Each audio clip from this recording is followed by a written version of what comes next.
अब क्या है, घट रहा है समय। मैंने विष्णु पुराण में पढ़ा है, स्वयं उसमें लिखा हुआ है समय घटेगा और इतना घटेगा इस कलयुग के अंत तक केवल 25 वर्ष उम्र रह जाएगी। 25 वर्ष, और 25 वर्ष में ही शादी हो जाएगी, 25 वर्ष में ही बच्चे पैदा हो जाएंगे और इंसान दुनिया को छोड़ करके भी चला जाएगा। करो जल्दी, कितनी जल्दी करोगे? जब यमराज लेने को आए कि पकड़े बाएं और ताजन सब कह दियो हमें फुर्सत ना है। भगवान के नाम के लिए तो फुर्सत नहीं है। यमराज से भी कह देना कि हमें टाइम नहीं है साहब, हम नहीं जा पाएंगे। सोचता है जब उल्टा लटका होता है ना माँ के गर्भ में, तब कहता है प्रभु बाहर निकालो, और जैसे ही मैं बाहर जाऊंगा तुम्हारा भजन करने में लग जाऊंगा। आए अब तो बोल ही नहीं पाता है, भजन कहां से करेगा। थोड़े सियाने हुए, स्टूडेंट लाइफ में आ गए। जब बालापन आया, एक ने ऐसे कोलाहल मचाई, पट्टी बस्ता बगल में दबाए, पढ़ने हम पाठशाला में गाए, क्या कहूं बताया न जाए, उन दिनों की बड़ी याद आई। आज भी देखता हूँ कि स्टूडेंट लाइफ में, पढ़ाई लिखाई में, और जब घर का प्रेम मिलता था तब न हमें ये चिंता थी कि खाने को घर में है या नहीं है, न फीस की चिंता थी, घर वाले लाएं कहाँ से ले आए, क्या करें, वो घर वाले ही करें। सबसे अच्छा जीवन है बालापन। फिर आई जवानी, और जब जवानी आई एक ने ऐसी गड़बड़ मचाई, मेरे दादी और बाबा ने शादी रचाई, बाली बच्चा वही खुशी मन मनाई, और जो कुछ जिंदगी में करी कमाई वो सब बाली बच्चन की काम में आई। हमें कुछ नहीं मिला। सोचा था कि जवानी में भजन कर लेंगे, लेकिन जवानी तो जामे चली गई। बाली बच्चन के लिए कब तक चली गई, अब आओ बुढ़ापा।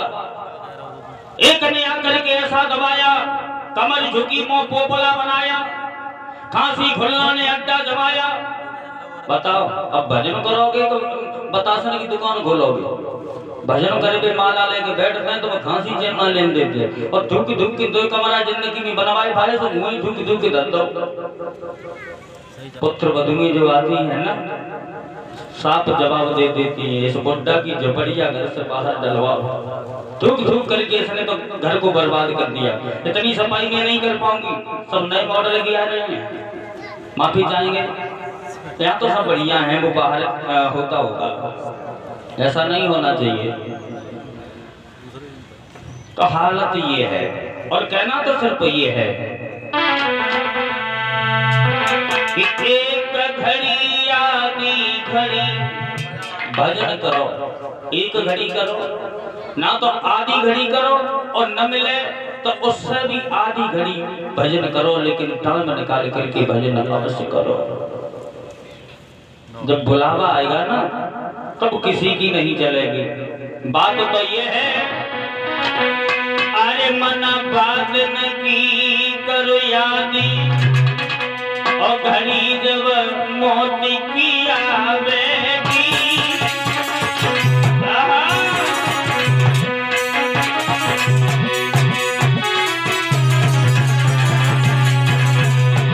अरे मनुष्य के पुतले तू सो रहा है, मौत तेरे सर पे खड़ी है।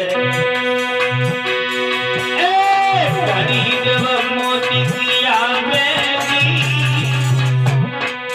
और तब यमराजा की फौज शीश पे ढोल बजावेगी।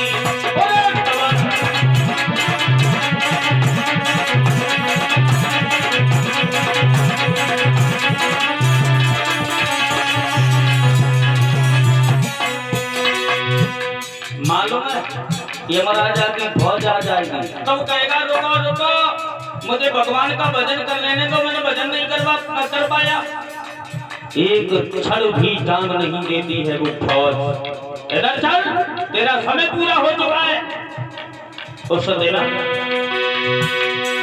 आरे पड़े वो तो यमकोटंडा, इधर तो आत्माएं पहुंच जाएंगी, यमराज सोटा लेकर के तैयार खड़े हैं। क्या किया तूने? उधर तो डंडा चल रहा होगा, लेकिन इधर बाई दिन तेरे संग में जाएंगे लकड़ी और कंगा के भैया।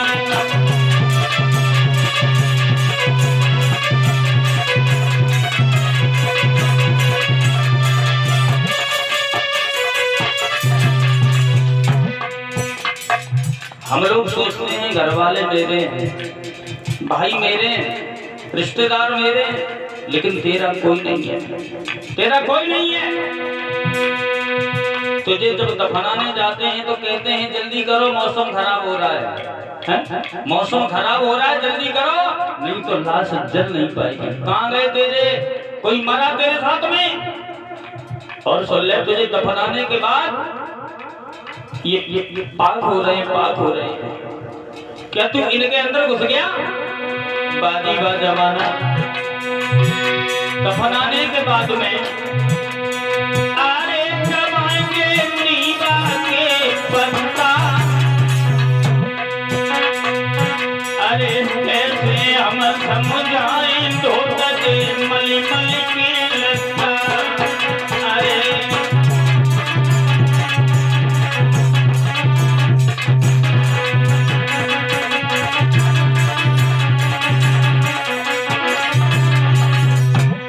कोई किसी का नहीं है इस दुनिया में। कसम प्रभु से करियो प्रेम, कोई नहीं से हुए जब प्रभु से।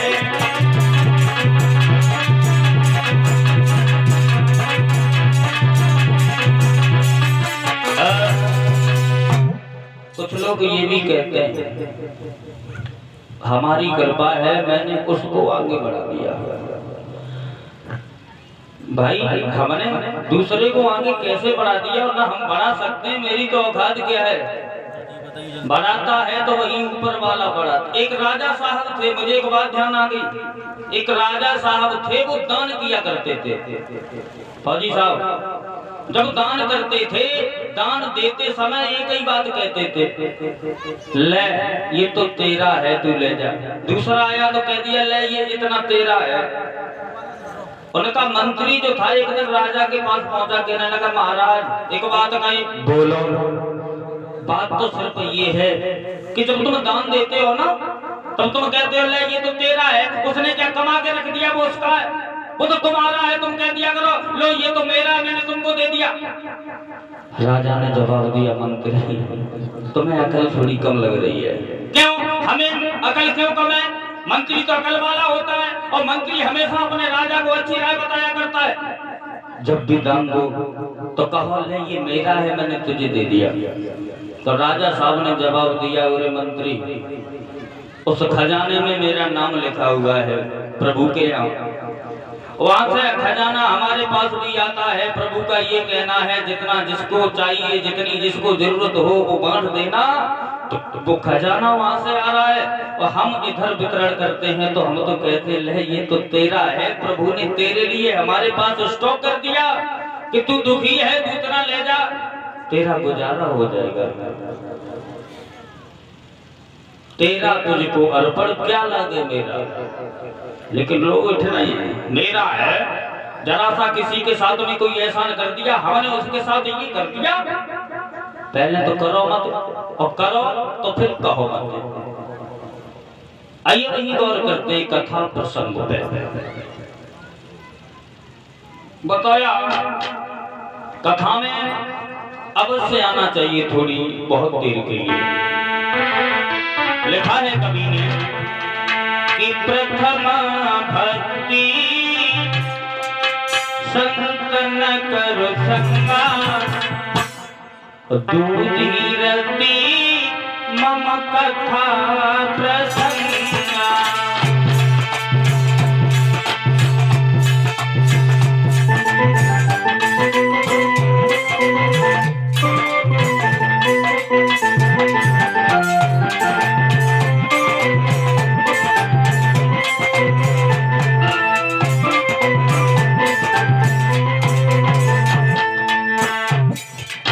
प्रथम भक्ति संतों का साथ बताया, संतों के साथ रहो।